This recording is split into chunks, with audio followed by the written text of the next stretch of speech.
Hey Toy fans, I'm D21Beast and welcome back to my figure review series here on my YouTube channel. And today we're once again looking at those Marvel Legends Infinite series figures. Today we've got Spider-Woman from the Thanos Build-A-Figure wave, part of the second series of Avengers figures released by Hasbro in 2015. Now if you're not familiar with Spider-Woman, she did first appear in Marvel Spotlight number 32 from February of 1977. She was created by Archie Goodwin and Marie Severin. She's not to be confused with the Julia Carpenter version of Spider-Woman, who first appeared in the 1980s and even appeared on the Iron Man animated series from the 90s. That was actually my first Spider-Woman. No, this Spider-Woman is actually Jessica Drew. She was the first Spider-Woman in the comics, and she was the one replaced by the Skrull Queen during the Secret Invasion comic book storyline that took place a few years back. But of course, most recently, you've been able to see Spider-Woman in the pages of Spider-Verse, and that's actually the reason I decided to pick up this figure. I've been building out my collection of Spider-Verse characters, and I had to make sure I got Spider-Woman included as part of the mix. So without further ado guys, let's get things started by taking a look at the packaging for this figure. As you come down the front of this box, you do have that Build-A-Figure Thanos logo in the upper left. You've got the logo for Marvel there towards the center. You then have a window box packaging that does have this Spider-Woman figure inside, as well as her accessories and Build-A-Figure pieces. Coming down, you've got the Marvel Legends Infinite series logo, and then finally at the bottom of the box, it does say Fierce Fighters. Spider-Woman is actually a swap-packed figure with the Hellcat figure from this same wave. And flipping this package around, as you come down the back of this box, you've got the Marvel Legends Infinite series logo in the upper left and the Marvel logo in the upper right. You've got a bio for Spider-Woman and Hellcat. Go ahead and pause now to read that. You've got Spider-Woman and Hellcat towards the center as you come down the box, followed by that Build-A-Figure Thanos logo one more time. And then you have a complete lineup of all the figures currently available in this wave, as well as what their Build-A-Figure pieces combined to create. We have Thanos there off to the left.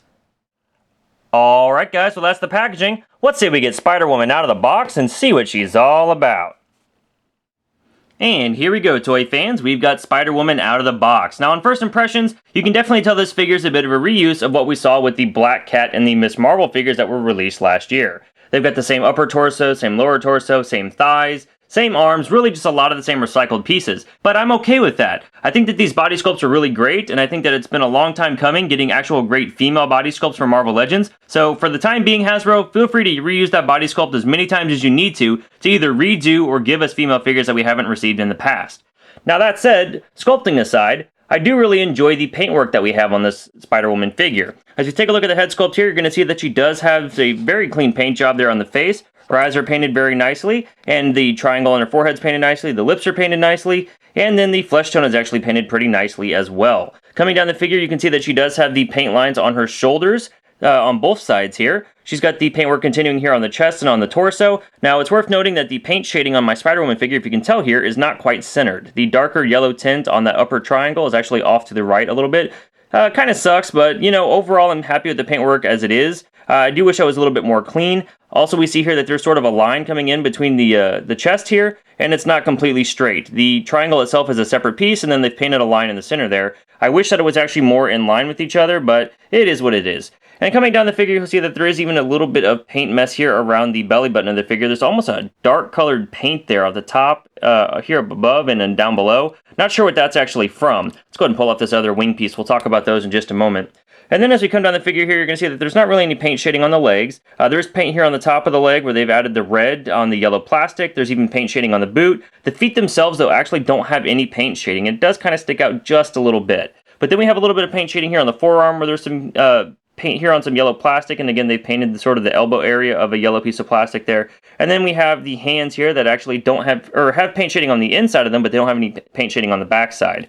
And as you flip the figure around, you're going to see that it's largely just red on the back with paint on the boots and gloves where necessary. So overall, I think the paint job is actually pretty good on this figure. There are a few splotches I pointed out, but I really do feel for the most part that Hasbro definitely nailed the paint job on this figure, and the defects on mine could just be one-offs. Now let's go ahead and talk about the accessories for this Spider-Woman figure. The first thing you're going to look at here is the arm for the Thanos Build-A-Figure. It is the left arm, and we'll cover that more in detail if I ever finish assembling that Thanos figure. And then we also have the head sculpt for Thanos for the Build-A-Figure. And again, we'll look at that more in detail if I ever finish that Thanos figure. And then we have these two sort of folded wing pieces. As you can see here, Spider-Woman comes with two sets of wings. She's got these web wings that are fully extended, as well as these web wings that are completely collapsed. And you may remember while the figure was in the box, even when I first had her out, she had the extended version of the web wings on. But you can see here with the shorter version, we can just plug these folded wings into the figure and bring her arm down, and do the same thing here on the other side. She has these ports on the back of her arms, and then these tabs here on the actual wing pieces. And then you can have her with her arms sort of closed in with the wings folded down. and really just not have the wings in the way if that's what you want to do. But of course you can pull these items out. They just come out of the pegs very nicely, or the peg holes very nicely. And then you have these larger wing pieces. Now these are a little trickier for me to actually connect. I'm not sure why that is. But then we'll just plug them in here in the underside of the arm, and the actual wings are extended very nicely. So I do appreciate that we have the options to switch between the two sets of wings. Very nice move on Hasbro's part. And let's just take a quick look at these wing pieces up close. You can see that there is sort of a framework here of webbing and then a bunch of interior webbing. Everything's sculpted very nicely on the front and back of this piece. There's no paint detailing, but honestly, these pieces don't really need that. But they are a great set of wing accessories for the Spider-Woman figure. Now, as we move on to articulation, I should note that I forgot to mention how wonderfully sculpted the hairpiece on the Spider-Woman figure is, but unfortunately it does hinder the articulation quite a bit. The head will bend down only about that far, and bend back not really that far at all. It's got some challenges rotating left and right, but you can work it around if you really need to.